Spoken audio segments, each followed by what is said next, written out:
Guys, 2022 baru aja mulai, tapi Samsung tuh langsung ngebawa handphone barunya masuk resmi ke sini. Ya, ini adalah Samsung Galaxy S21 FE 5G. Handphonenya anak-anak muda kayak gue, yang kebelinger sama S21 series. Dan kebetulan ini warna yang gue pegang adalah warna lavender, BTS banget, ya nggak? Handphone ini tuh baru gue pegang kurang lebih ya 2 harian lah. So, video ini tuh cuma sekedar hands on aja dulu ya, nggak apa-apa ya. Ya udah, langsung aja kita mulai.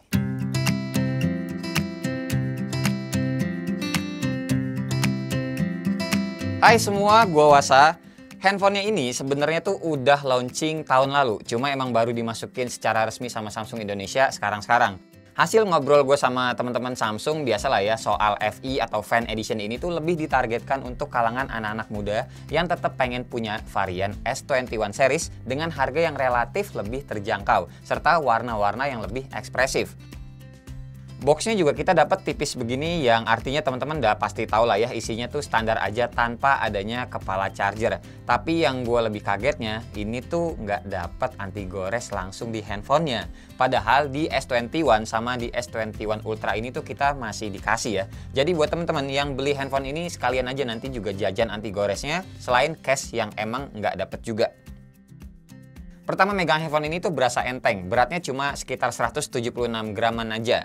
Termasuk compact juga dengan ukuran layarnya itu 6,4 inci, Full HD+, bisa 120Hz, dan panelnya sama nih, AMOLED 2X kayak S21 series yang lain. Yang artinya, versi FE yang ini lebih tinggi ya ketimbang S20 FE atau S20 FE sebelumnya.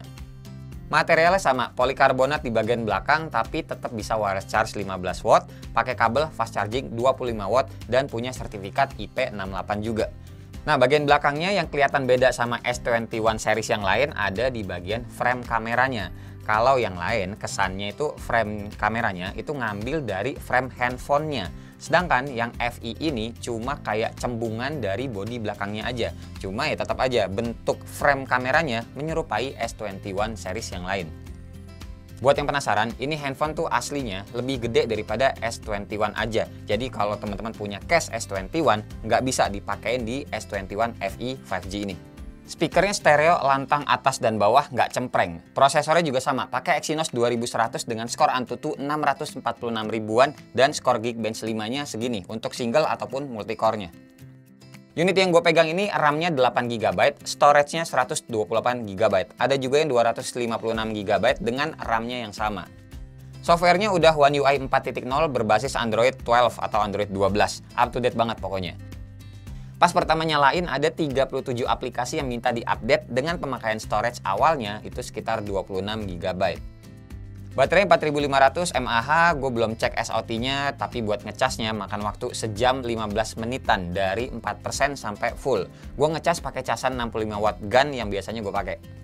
Oke, lanjut sekarang ke bagian kameranya. Untuk kamera depan 32 megapiksel, punch hole-nya tuh kecil di tengah sini. Kamera belakangnya ada 3, ultra wide 12 megapiksel, wide atau lensa utamanya 12 megapiksel, serta telefoto 8 megapiksel up to 30 kali zoom. Terus perekaman videonya baik kamera depan maupun belakang bisa sampai 4K 60 fps.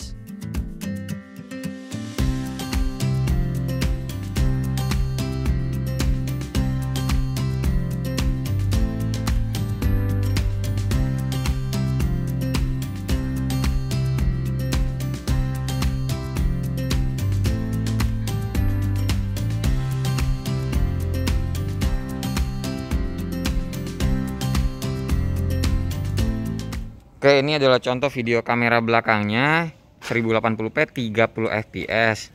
Ultra steady-nya gue matiin biar bisa pindah-pindah lensa. Bisa pindah ke ultra wide kayak gini. Tuh, balik lagi ke 1. Terus bisa yang lensa zoom juga. Tuh.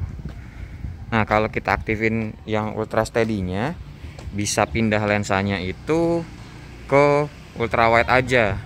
Kalau yang zoomnya nggak bisa. Gitu ya. Oke, sekarang kita pindah ke kamera depannya. Nah, kalau yang ini gue ngerekamnya di 1080p 60 fps. Nggak ada steady-steadyannya, ultra steady, super steady, nggak ada kalau kamera depannya. Jadi kayak begini aja. Pakai jalan biasa. Ya, bagus lah. Mobil mundur tuh, parkir. Ada mode dual video yang dinamain dual recording yang bisa ngerekam kamera depan dan belakang sekaligus. Bedanya sama mode director view di S21 ini tuh cuma bisa satu lensa belakangnya aja. Kalau director view bisa 3 lensa belakang barengan. Terus di editor juga ada menu erase object. Nah, fitur ini tuh mirip-mirip kayak Magic Eraser-nya yang ada di Google Pixel yang sebelumnya udah gue bahas, dan ini tuh menyenangkan. Bisa ngilangin objek-objek yang kita nggak pengenin pas lagi foto kayak begini misalkan.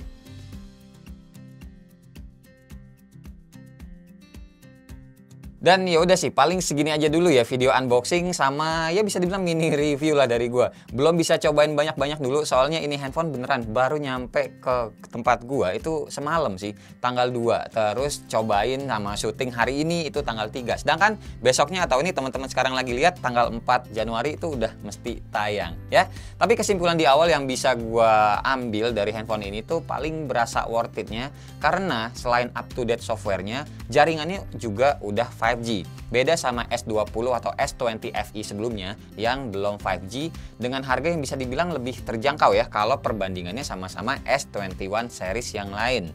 Oke, nah buat harga aslinya berapa, promo-promonya juga ada apaan aja, info lebih lanjut lah pokoknya ya, monggo aja cek link di deskripsi di bawah. Oke, terima kasih banget pokoknya buat teman-teman yang udah nonton dari awal sampai akhir, dan seperti biasa nggak usah di like, nggak usah di share, dan nggak usah juga di subscribe channel ini kalau tidak bermanfaat.